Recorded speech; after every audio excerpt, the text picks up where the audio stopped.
Awesome. Well, I appreciate you taking the time Yeah. to discuss the things that matter when it comes to helping people. And you and I both know from all of our experiences, people need help. Hmm. I think about why most people are failing when it comes to, their money, their house, getting that financial house in order. And I know from experiences and also some of the early materials when I first started, procrastination. People put it off and put it off and put it off. And so I just want to make sure that anybody that listens to this doesn't take this as financial advice. We're not necessarily giving financial advice. We're merely giving general ideas and thoughts to consider as it pertains to winning when it comes to money. None of this that we share is intended to be specific financial advice. But consistency over prediction, right? People need to learn how to be consistent, and if you think about it, a lot of folks procrastinate, and they're looking for that perfect time to start doing something. Whether it's the parent that says, "Are we ready to be a parent yet?" And you and I both know from experience, there's no perfect. That's a no. Yeah, exactly. There's no No. such thing as a perfect thing there. But then also, when's the good time to start going to the gym? It's like, okay, I'll start on Monday, right? And then it gets put off and procrastinated more often than not. Yeah, I'm with you. I mean, that just rings in my ears like gold, money, if you will, figuratively, right? That I was listening to a talk. Imagine that another talk anyway, but they specify in there, let's create outcomes that pay us back. The gym's one of them. I'm not saying you're going to be, people are like, oh, you're not going to be Arnold Schwarzenegger. You're not going to be whatever. But I tell you what, you can be a better you. Yeah, and that's I like, absolutely true. yeah, be a better you. Absolutely true. There are a lot of folks that go to the gym pretty consistently, and they may look like they're in pretty good health, and then there's those of us who go regularly, and we just eat too much. Right? I went to a local restaurant last night, and ate too much yet again. Right, Right. and add a little sugar drink in there, and next thing you know, you're not necessarily burning it off. No, but But consistency as it pertains to planning and saving for the future, I think one of the most common things that I'm used to hearing is it takes money to make money. right.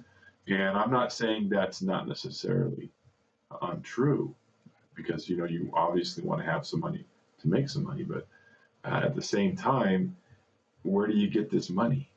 Right? I think of the Saturday Night Live skit with Steve Martin and a couple of other known actors this years ago. It talks about saved money, and Steve Martin's line is, "Where do you get this saved money?" Right? And so the consistent behavior is the key. And I think we talk ourselves out of setting money aside in the first place, and letting it just kind of continue to leak, if you will, out the back door, through the sieve of our bank accounts. We live in a society today where it's all debit card or digital payment. And if you have all of your money funneled through one place, it's just too easy to let it all leak out, whether you're buying this, that, or the other, and then justifying your bad behavior. It's life. We can't afford it. I think that's the one phrase that I really learned to stop using and start using. It's not in the budget. Right. And I think a lot of families don't even want to talk about budget because they're afraid of the word. And it's not as difficult as people think. But you think about consistency, and you relate it, say for instance, to a concept from a standpoint of finances, and that concept is called dollar cost averaging. Right. And dollar cost averaging is just simply putting the same amount of money away on a regular basis, regardless of what's going on with respects to the ups and the downs of our society, and certainly economically. As we record this right now, whenever you might be watching it, just yesterday, just one of those really dreary days. Yep, there's And some downturn for sure. and we want to stay away from the emotional reaction to those things. But dollar cost averaging says you just keep going. If it's 100, it's 100. If it's 200, it's 200. And it doesn't matter if it's weekly or monthly or what have you. You consistently keep doing it. Right. Obviously, most people would do it on a monthly basis, right? Right. But it's possible you could take, if it was 100, you could say, okay, well, that's 25 a week, right? And if you set that up systematically and then forget it and make sure that you save the money in the first place, that the systematic's not going to have like a default, right? I ordered something online about a month or two ago, and it was supposed to be a one-time purchase. And yet again, I've already disputed one transaction. I saw, it's like, yeah, I didn't sign up for recurring here, right? So they take it. Fortunately, I used a credit card, so I can dispute it, and say I'm not. And I did that once, and then it's pending another one. Same company, same charge. Oh It's boy. like, and I'm not. I didn't subscribe to that. Right. Right. Right. So you want to make sure that you have a system and a process in place, so that if you are putting something away consistently, that it keeps happening and you don't have some form of hiccup or Yep. default. Yep. Yep. Yeah, that's a powerful concept. It's fun to teach that, and it's interesting to watch the reaction and understanding how you kind of, like you kind of pointed out, and we speak about this quite a bit, kind of beating that emotional roller coaster. It's a great tool to beat that. And then once people, a lot of times they understand, like, of course, most times this is, a long game, if you will, right? And then once they understand, kind of like when they're buying on sale, even when things don't look, like as you said, they're a little dreary. Man, I tell you what, when it's dreary, I'm now that I know, and I've got the time frame for it too. I enjoy buying on sale, Yeah. systematically buying on sale. Of course, you buy on the highs too, but buying on sale and you add time to it, that's powerful. Yeah. And you say buying on sale, that begins with, are you saving? Right. Right. I love that I could buy on clearance. I have to shout out to Cheryl. Right. She taught me years ago, why don't you go over to the clearance rack? And I do now when I go to certain stores, I go and check out the clearance rack. In fact, I went to a store locally, pick up some socks. I'm wearing out my socks. I use them a lot. You know how that goes. Oh boy. I'm going to go look at the clearance rack, and I grabbed a couple of pairs of slacks, and I almost bought them. And I looked at them like, yeah, no, that's actually not. They were tuxedo style, so they had that shiny strip down the side. Inside. And I noticed it in the fitting room. I'm like, yeah, that's not going to work. But I was looking, right, because you can save a bunch by Yeah. shopping.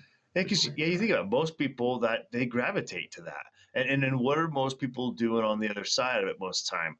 They're chasing the high, but they go to the grocery store or they go wherever, like even the clothing store. I'm doing the same thing. I was in a store not too long ago, and I'm like, oh, 50% off, 50% off. I'm like, let's go choose that because that makes sense to us. I guess maybe somewhere along the way because we were taught that. I don't think we were taught the other, and that's what we're doing, right? We're Yeah, teaching people yeah, how to systematically, consistently, find their footing and win, and no one else is doing it. yeah. Well, I got to give some, kudos and respects. I have friends in the industry with other firms, and I know they're doing what we do to a degree, trying to help. The challenge in our industry is the minimums. I won't drop any names right now, but I will tell you there are firms where their minimums are 250,000, 500,000, million, and most, and I say most, literally 80% of the population, they don't even have a quarter of a million. And so how do you get that quarter of a million? Where do you get this saved money? Yeah, I'm with you because like most of them, and you're talking about like the people and individuals and families we're doing and helping. We're doing starter accounts for them. Yeah, Well, we're teaching them these principles of consistency and understanding that when it's up, it's good. When it's down, it's almost maybe even better Yeah, if the yeah, timing's right, right? And then helping them get past that emotional space. But we're doing starter accounts for people, and that tickles me to death. yeah, And no one else is doing starter accounts. I mean, you see that thing? I did some numbers. Of course, I was using a little bit of help with that. I mean, we're talking about, you know, $25 a month. And you talk about these other firms with these minimums. I no wonder we've got the numbers we have. What, 38% don't even have any savings? yeah. 78% live paycheck to paycheck? Well, that's why, because they're not being helped. And that goes hand in hand with the statistic I think you brought to the table. This has been a year or more ago about how 44% of Americans who change jobs cash out Out. their retirement plan with their employer, Right. right? And the reason that happens is because they're not saving in the first place. Yeah. That's the only money that they're putting away. And so it's almost setting themselves up for failure because what we know, those of us a little more seasoned in life, is the wind is going to blow. Yep. Life is going to happen. And when it does, we typically go to the only place that we have. You hear things like hardship loans and Yep. things like that. It's like the only reason it's a hardship is because you weren't saving Yep. in the first place. But Yep. from a standpoint of consistency, you referenced the highs and the lows, and maybe get excited about maybe buying more. The concept dollar cost averaging says don't get caught up in the emotions Right. and, Steady. and just steady and stay the course, Yep. right? And that doesn't mean that you're discouraged from saving more, right? I went Right. through a local drive-through recently, and a kid asked me, he says, "So what do you do?" And I told him, because we're licensed in what we do. And he says, "Oh, well, that's awesome. What advice would you give me at 23 years old?" Oh, man.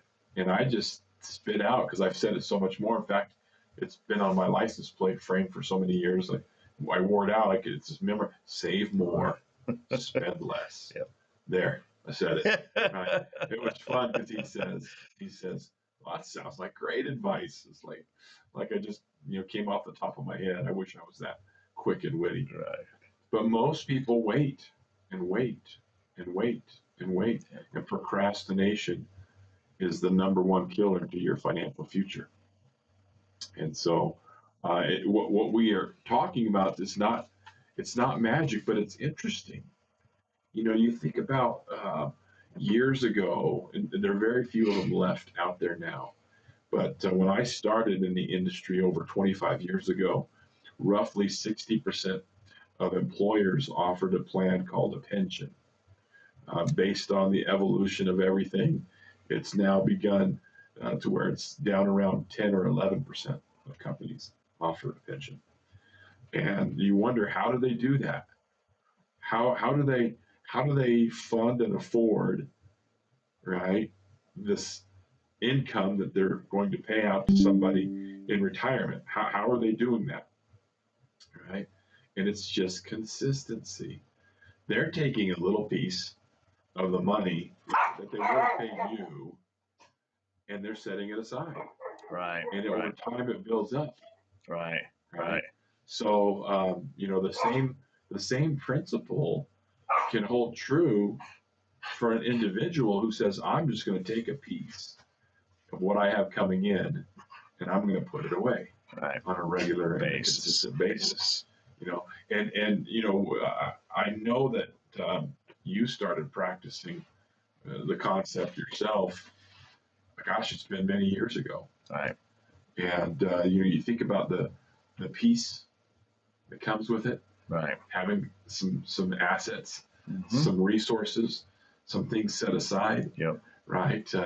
Debt's not in control. Yep. If I lose sleep, I don't lose sleep over debt and bills and money. If I lose sleep, it's over. Okay, I got to do this. I got to do that. I got a bunch of stuff on the plate, and it's all centered around success and Right. the things that I got to do to help others. Right? It's not. It's not about the money, which is crazy because there was a day in my life when it was a worry. I've been doing this 25 years, and some of those earlier years were quite lean. Oh, man. And so the the principle of saving and putting money away on a consistent basis is extremely valuable. It's more valuable than we can even put a weight on or a measure on. Yep. It's been fun to do it. I mean, I've got, from what we teach and what we do, I'm probably saving more than I ever have. It's kind of funny though, in a lot of ways. I've been buying neater things too, because I've made a place and a purpose for that. I mean, before, I'd be honest with you, like come around camping season and like, man, I could use one extra spare tire for that camper and kind of trying to keep things healthy. And what's funny is like most people can't even control that. Yeah. And it's been fun. Like, last year we put all 6 tires on. I did a spare tire anyway, but it's neat to see that even that progression in my own ability to, I like to coin it like this, afford the things that I have. Yeah. I can afford the things that I have. We can put fuel in it. We can take it out and I'm not sweating it. We didn't steal from the milk money. We didn't steal from that account. It was purposely spent, and what a blessing. Yeah. Dollar cost averaging is relative to systematically putting something away and hoping for a decent return on that dollar, other than what you might have in, say, for instance, an envelope or in the sock drawer, Yeah, or the coffee can, or even just sitting in a savings account, if you will. Yep. You try and earn some decent rate of return. But you referenced a bit ago how we're helping startups. Yeah. And that's absolutely true. I don't want to diminish that. We help who wants our help. Sure, we help anybody, right? At the end of the day. I specifically think of somebody. In fact, I've got a couple where they're not doing 25 or 50 or 100. They're doing 1,000. Right. Consistently. Impressive. Every single month. And you look at the night and day difference of their financial situation after a decade or more, and it's like, wow, look what happened. And the compoundability that it can have, it's amazing. And it's a myth to think that dollar cost averaging is only for the small fish. No, it's beneficial for all of us. Yeah. Right. Yeah. And then you were saying also, if the market's down, yay, get excited. But the reality is, it's a steady, consistent mindset where we don't worry about what the market's doing, even if it's up or it's down. In fact, I tell clients all the time, please don't look at your account every day. Maybe don't even look at it every month. Live your life. If you have a pattern, maybe you look at it once a year or every 6 months. And obviously, everybody's a little different. Right. Some people have more capacity, and I use that word as if some don't have the capacity, but the reality is our capacity is relative to our overall load in the first place. Right. Right. Some of us have greater loads. Right. I did a Zoom call just this week. I'm pretty sure it was this week I'm reflecting on. And some of the dynamics that are happening in that household are the kind of things that would be a heavier weight for me. Right. And we're told we'll never be challenged with more than we individually can handle. And I'd say all the time, I certainly would rather have my issues than have some other people's issues. Right. Uh-huh. So consistency is the goal, and we need to get more people consistently putting something away, planning for the future, and that's the whole premise of this thought process. So be consistent, Yep. Make it predictable, and enjoy the fruits as the time is going to go by. Yeah. Like I say, preparation brings peace, buddy.